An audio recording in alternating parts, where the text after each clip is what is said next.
A few days ago, I made a video discussing about a comic which is showcasing the interactions between Ekko and Jinx, the possible interactions between them in episode 9 of the second season of Arcane. Some of those interactions could have actually happened, some of them not really, but the main idea is that the comic was created by this Chinese paper animator called Zhen Qiang.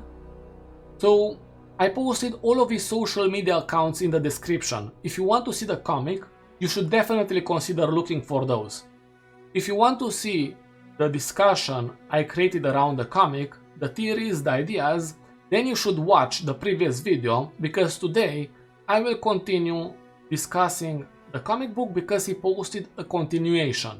Before I get into that video, I will offer a bit of context because not everyone saw the previous video, and if you want to see the comic itself, you should check his social media accounts. In the first part of the video, I talked about the artist showcasing the moment where Ekko is burning a piece of paper and then Jinx steps in and hugs him. That's something which can actually happen in the show, and that's a theory in that video. In the second part of the video, I talked about a scene where Ekko takes Jinx to the Firelight Tree, and that's something which actually happens. It ends up with Ekko hugging Jinx, and today we continue from that. As you can see, the moment after Ekko and Jinx hug each other, and I really like how the author, or rather the artist, is able to showcase all of these emotions within 2 frames. I think it's very good. Of course, I need to mention, a while ago I thought to myself that a comic would not be enough to give to the audience all the missing moments between Ekko and Jinx, but now I think even a comic would be better than nothing. And I'm not saying that because I think they are never going to release a director's cut or a movie or a TV series. It's because they probably have less incentive of doing that when it comes to creating from zero all the moments they have only on scripts, or continuing the moments which are half done, right, unfinished. So they will probably settle with releasing those moments, or the idea of those moments, in the box set release of the second season of Arcane, similar to what they did to the first season. But we'll see what happens. For now we can only speculate. Moving forward, we know that they are at the Firelight Tree. You know that if you remember the previous part of the comic, or you can determine that by simply looking at this image where you can see the leaves. The same ones can be seen in the show, and you can see one in the Jinx Fixes Everything minigame where Jinx has a line of dialogue about Victor. So in the vision of the artist, they have a conversation here, and it's something which most likely happened in the show as well, in the missing moments, because we know it is confirmed that Ekko brought her to the Firelight Tree. Another moment which is depicted within the Jinx Fixes Everything minigame is the moment when she creates a new weapon from the leftovers of her old weapons, and in the meantime Ekko is present at the meeting of the Firelights, which I mentioned earlier, and you can see it here in the vision of the artist. Of course, Ekko seems to be working together with Jinx. The idea is that we know that's not the case, but pretty cool to see how the author thought about creating this moment. And of course, I believe Ekko is working right here on the part which is present on the Firelight hoverboards, and you can see one of those present, of course, in the weapon created by Jinx. And I think this is a nice parallel to the moment when Ekko and Powder work with each other in the alternate universe. After that, we have another confirmed moment between Ekko and Jinx, part of the missing moments. And maybe you're asking yourself, what do you mean a confirmed moment? It's the moment when they paint each other, and it's pretty clear that Jinx would not allow anyone else to paint her other than Ekko with Ekko's colors, and you can see the angle of the drawings.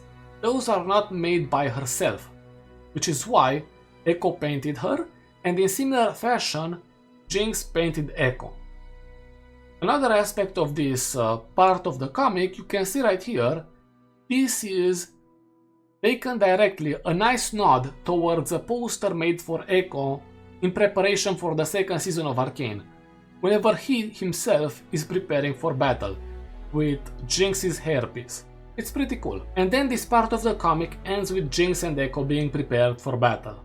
Now I will give you my opinion on how the events happened. Maybe the events happened exactly as the artist thought about them, but you can keep in mind both ideas or give me your idea in the comment section. Already from the beginning, I believe the moment when Jinx arrives at the Firelight Tree can happen two ways, maybe. The first one, she brought her weapons there, she sees the mural for the first time, she sees the rest of the Firelights who in turn see that Ekko is alive, and they have a nice moment together. And then she goes on to create a new weapon. That's probably how it is going to play out. But there is another one. She goes to the Firelight Tree without her weapons, and she doesn't have to worry about that in the beginning. She simply has a nice moment with Ekko and the rest of the Firelights, and after that they are thinking about helping the people from Piltover in their fight against the Noxians. So she goes back to her lair to pick up the weapons, and because she doesn't have the parts needed to repair them, she brings them to the Firelight Tree. Because she doesn't have the parts needed to repair the weapon or create something new, it means she doesn't have the required components to power up her lair into a battle station.